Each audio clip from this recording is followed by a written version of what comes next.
The Gauteng Province has waged war against the novel coronavirus, which has ravaged the lives and livelihoods of many.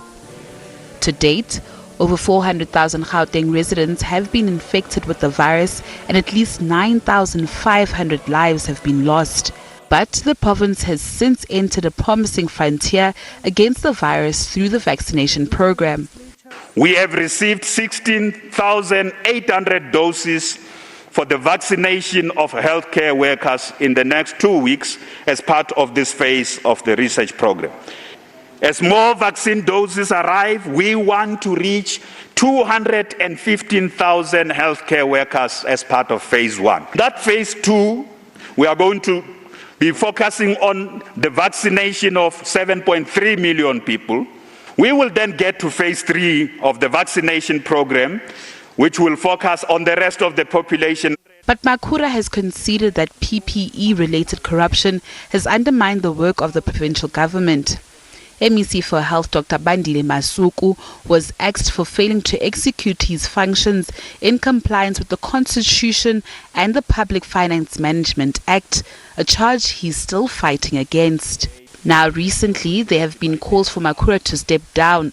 Former Health Provincial CFO has named the Premier in alleged tender fraud corruption. Meanwhile, some were unimpressed that the Premier delivered no finality to the e-tolls matter.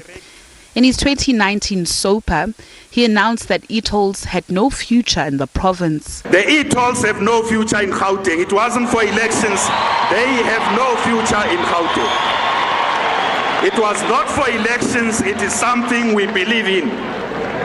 Our position has not changed, but you know the truth. This matter is in the hands of national government.